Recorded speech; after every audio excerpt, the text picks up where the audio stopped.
Bonsoir à tous, j'ose croire que vous allez bien. De mon côté, Dieu fait grâce. Bienvenue dans notre rubrique de l'agenda de la semaine. Nous poursuivons notre thème qui est le pouvoir de l'engagement. Et dans le pouvoir de l'engagement, nous avons compris que l'engagement a plusieurs dimensions.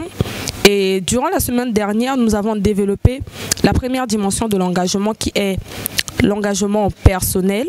Et dans l'engagement personnel, nous avons compris que l'engagement personnel est un engagement que nous prenons soi-même pour un but, pour atteindre un but et pour atteindre un objectif. Alors, pour ce culte de dimanche, Dieu a fait grâce au travers de son serviteur. Nous avons ajouté un élément très important, capital, que je vais partager avec vous ce soir. Alors, restez branchés. Cet élément que j'aimerais partager avec vous, c'est la deuxième dimension de l'engagement. Alors, nous avons compris que la deuxième dimension de l'engagement, c'est l'engagement professionnel. Et oui, il y a plusieurs sortes de l'engagement. Nous avons commencé par l'engagement personnel.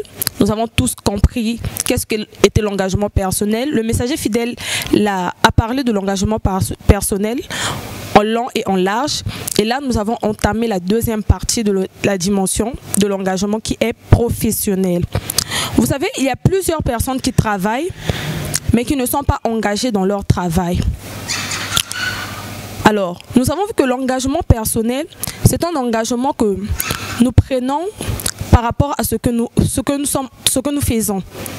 Cet engagement est lié à notre travail. Il y a beaucoup de gens qui travaillent, mais qui ne sont pas engagés dans leur travail. Il y a beaucoup de gens aussi qui font de commerce, mais ils ne sont pas engagés dans leur commerce. Vous savez, le commerce aussi peut être ton travail, c'est ton entreprise à toi. Mais nous voyons des gens qui font du commerce, mais qui ne sont pas engagés dans ça. Il y a des personnes qui vendent des choses qui se vendent très tôt le matin.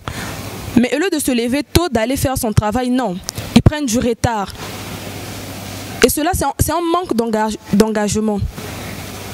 Nous voyons aussi des fonctionnaires de l'État. Une personne qui est fonctionnaire, mais au final, il n'est pas engagé à son travail.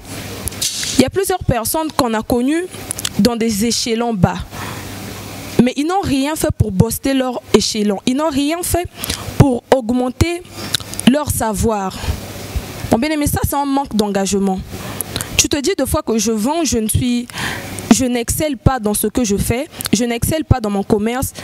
Mais es-tu engagé dans ton commerce? Tu te dis que je n'excelle pas dans mon travail, mon chef ne m'aime pas, mon chef me met des bâtons dans les roues. Mais es-tu engagé d'abord?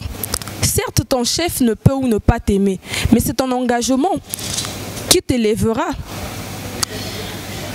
Mon bien-aimé, c'est pour cela ce soir, je te dis que toi qui es commerçante, toi qui travailles à la fonction publique, quel que soit l'endroit où tu travailles, engage-toi dans ce que tu fais.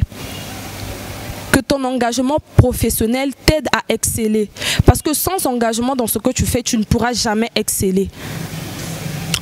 Alors, durant le culte de dimanche, nous avons vu la vie d'un homme de Dieu nommé Paul. Paul est un homme, il fait partie des disciples de Jésus.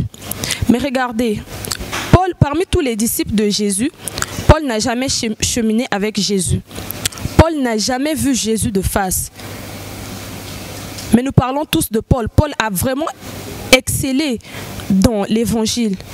Mais qu'est-ce qui a fait que Paul excelle dans l'évangile? Qu'est-ce qui a fait qu'aujourd'hui nous parlons de Paul? C'est son engagement envers son travail. Quel était le travail de Paul? Prêcher l'évangile. Mon bien-aimé, toi qui fais un travail quelconque, tu le négliges. Ok. Tu ne t'engages pas dans ça, ok. Mais tu ne vas jamais exceller. Vous savez, Paul a eu une grande renommée au sein des disciples. Il y a même certains disciples qui ont marché avec Jésus, qui n'ont pas eu le succès que Paul a eu. Mais ce qui a fait que Paul ait ce succès-là, ce n'était pas seulement les jeûnes et prières. Ce n'était pas seulement prêcher la parole. Non, il était engagé dans ce qu'il faisait. L'engagement l'a fait asseoir au sein des disciples. L'engagement l'a donné une place. Toi, peut-être tu te retrouves dans un bureau, tu n'es pas engagé, mais tu vois les autres monter en échelon. Tu vois les autres faire ceci. Mais qu'est-ce qui te pousse à ne pas monter comme les autres? Laisse-moi te dire ce soir, c'est le manque d'engagement. Alors, engage-toi dans tout ce que tu fais. Vous savez, Paul aujourd'hui est appelé pilier de l'Église, il est appelé colonne de l'Église. Qu'est-ce qui a fait qu'il soit appelé ainsi? C'est son engagement envers la parole. Ça n'a pas été facile pour lui.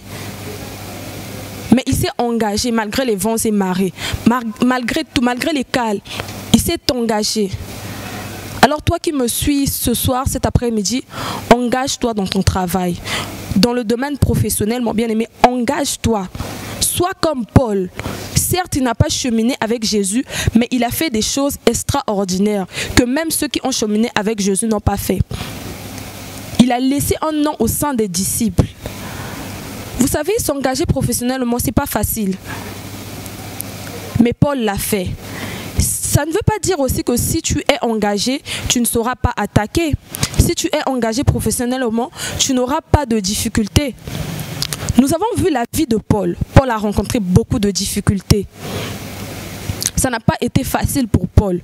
Même ses amis, ses compagnons de service l'ont quitté. Pourquoi? À cause de l'évangile. Mais qu'est-ce qui a fait que Paul ne renonce pas à l'évangile? Qu'est-ce qui a fait que Paul ne renonce pas à sa profession? C'était son engagement. Même la Bible nous dit, ça nous montre la partie où Paul se plaint. Il dit que Démas, mon compagnon de service, m'a abandonné. Ça l'avait fait mal. Mais cela ne l'a pas empêché de s'engager encore plus dans son travail. Cela ne l'a pas empêché de prêcher encore de plus belle la parole de Dieu. Paul a été persécuté par des faux frères. Cela ne l'a pas empêché de toujours élever le nom de Dieu. Paul a même été emprisonné pour l'évangile. Nous avons tendance à dire, voir des gens qui sont élevés, on a tendance à les critiquer. On se dit que t'es o ezakaka kisi. Il y a même des gens, des fois quand on voit des hommes de Dieu, on voit un homme de Dieu béni et tout, on se dit que ça c'est pas Dieu. Ça c'est telle chose, il a touché au fétiche. Mon bien-aimé, tu connais ce qu'il a fait. Tu connais qu'est-ce qui a fait qu'il soit autant élevé? C'était son engagement envers Dieu. Nous avons tendance à voir juste, nous avons tendance juste à critiquer. À voir que juste non, lui pourquoi il est élevé. Mais on ne sait pas ce qu'il a fait en secret avec Dieu. On ne sait pas ce qu'il a rencontré pendant son engagement. Alors, arrêtons de critiquer toutes ces personnes élevées, mais mettons-nous au travail, engageons-nous professionnellement, engageons-nous dans tout ce que nous faisons, et Dieu finira forcément par nous bénir. Alors pour ce soir, c'était juste ça que j'avais à vous dire. Restez branchés, restez connectés sur notre page Facebook Le Messager Fidèle. Que le bon Dieu vous bénisse et excellent début de semaine. Merci.